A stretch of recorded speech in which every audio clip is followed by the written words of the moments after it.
নমস্কার, আমার নাম তনয়া খরা, বিভাগ খ, বয়স 10+, ঠিকানা কাকেছিয়া, তমলুক, পূর্ব মেদিনীপুর। আমি আজ একটি আবৃত্তি করে শোনাব বিশ্বকবি রবীন্দ্রনাথ ঠাকুরের লেখা কৃষ্ণকলি। কৃষ্ণকলি আমি তারই বলি, কালো তারি বনে গায়ের লোক, মেঘলা দিনে দেখেছিলে মাঠে কালো মেয়ের কালো হরিণ চোখ। ঘোমটা মাথায় ছিল না তার মুখে, মুক্ত বেনি পিঠের পরে লোটে, কালো তা সে যতই কালো হোক, দেখেছি তার কালো হরিণ চোখ। ঘন মেঘে আধার হলু দেখে ডাকতে ছিল শ্যামল দুটি গাই, শ্যামামের ব্যস্ত ব্যাকুল পদে কুটির হতে ব্যস্ত হলো তাই।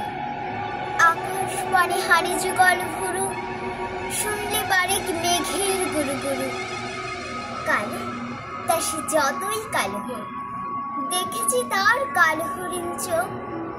পূবে বাতাস এলো হঠাৎ ধেয়ে, ধানের খেতে খেলিয়ে গেল ঢেউ, আলের ধারে দাঁড়িয়েছিল মেকা, মাঠের মাঝে আর ছিল না কেউ।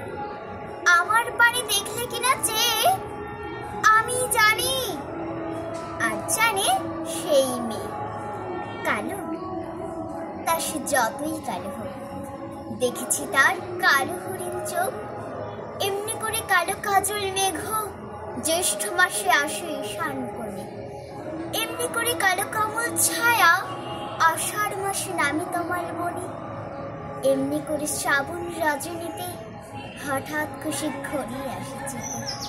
কালো তা সে যতই কালো হোক, দেখেছি তার কালো হরিণ চোখ। কৃষ্ণকলি আমি তারই বলি, আর যা বলে বলুক অন্য লোক, দেখেছিলে ময়না পাড়ার মাঠে কালো মেয়ের কালো হরিণ চোখ। মাথার পরে দেয়নি তুলে বাস, লজ্জা পাওয়ার পায়নি অবকাশ। কালো তা সে যতই কালো হোক, দেখেছি তার কালো হরিণ চোখ।